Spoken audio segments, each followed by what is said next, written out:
জয় মা কালী। আমি এবার বাড়িতে গিয়ে এমন এক মন্দিরে গিয়েছিলাম যে মন্দিরের সাথে আপনাদেরকেও সাক্ষাৎ করে দিতে চাচ্ছি।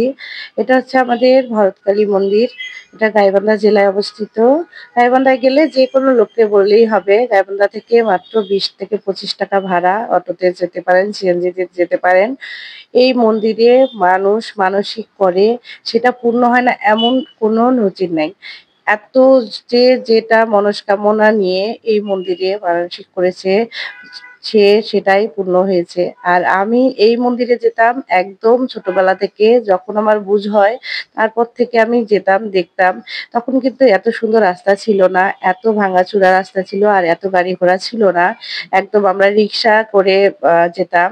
তো যেহেতু আমরা গাইবান্ধা জেলা থেকে আরো প্রায় ২০ থেকে ২২ কিলো দূরে, তো রিক্সা দিয়ে যেতে আমাদের তখন ভোর ৪টা ৫টার দিকে বের হতে হতো। আর বাড়ি যেতে যেতে অনেক সময় রাত ১০টাও বেজে যেত।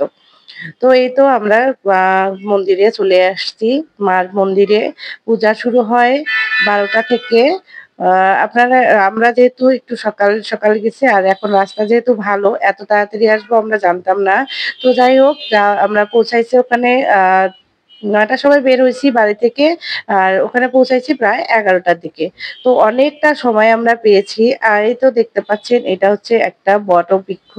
এই বটবৃক্ষে সবাই হচ্ছে আলতা, সিঁদুর দান করে। তেল সিঁদুর সবাই দেয়। আর এই যে মনস্কামনা নিয়ে সুতা বেঁধে দিলে আপনার সেই মনস্কামনা পূর্ণ হয়।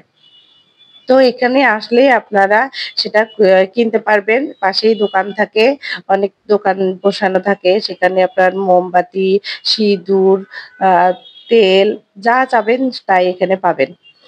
তারপরে এই তো আমরা হচ্ছে আ নিয়েছি। দিয়ে এখানে হচ্ছে আমিও সিঁদুর দান করলাম। মা দিয়েছে, সিঁদুর দিয়েছে।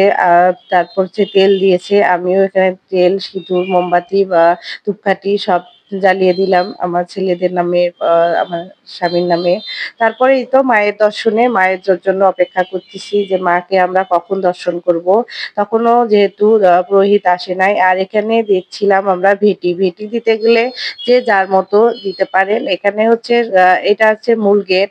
আমরা হচ্ছে প্রবেশদ্বারে আমি দেখাচ্ছি যে এই যে প্রবেশদ্বার, এখানে দিয়ে ভিতরে প্রবেশ করতে হয় মার মন্দিরে।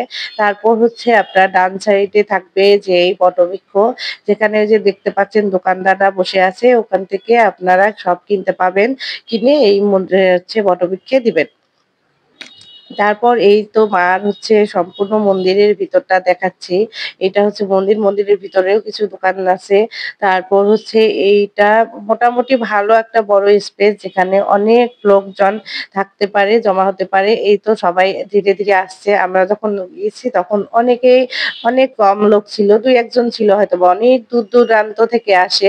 একজনের সাথে কথা বললাম, সে কোথা থেকে আসছে। সে বলল যে একদম দিনাজপুর থেকে এখানে আসছে। কারণ হচ্ছে সে অনেকদিন থেকে অসুস্থ ছিল। অনেক চিকিৎসা করার পরেও কিছু হচ্ছিল না। তখন কোনো না কোনোভাবে এই মার সে সন্ধান পায় এবং মাকে ওখান থেকেই মানত করছে যে, "আমি সুস্থ হলে তোমার কাছে যাবো।" সে সুস্থ হয়ে আজকে মার মন্দিরে আসছে। এই তো দেখতে পাচ্ছেন দোকানগুলা। এটা হচ্ছে কিন্তু মন্দিরের বাইরের গেটে। সামনে হচ্ছে একটা স্পেস আছে সেখানে। আর এই যে এখানে দেখতে পাচ্ছেন সব রকম সন্দেশ পাবেন। পূজাতে দেয়ার যা যেটা মনস্কামনা নিয়ে যার যেটা নেয়া।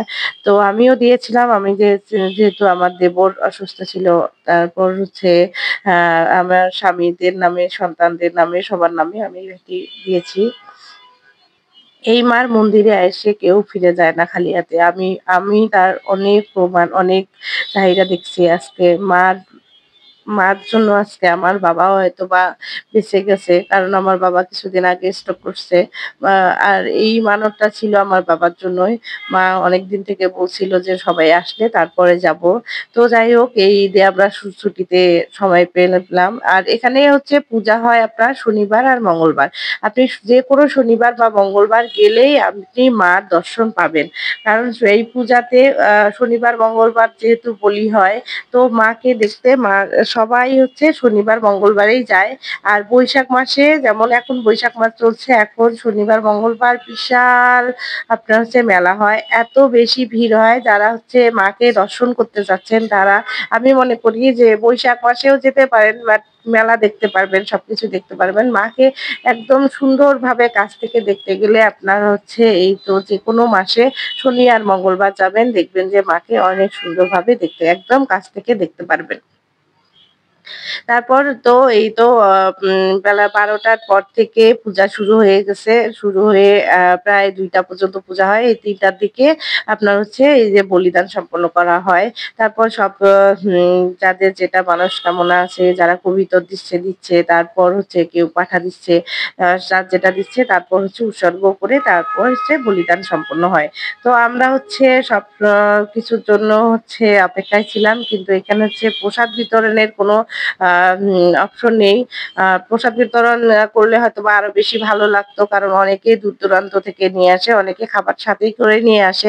আর ওখানে খাবার বলতে একটা হোটেল আছে, নিরামিষ খাবার পাওয়া যায়। খুব বেশি ভালো মানসম্মত না হলেও মোটামুটি আরকি সময়ের জন্য চলে। তারপরে এই তো আমরা পূজা সম্পন্ন করে এখন এই গাড়িতে উঠবো। সবাই ভালো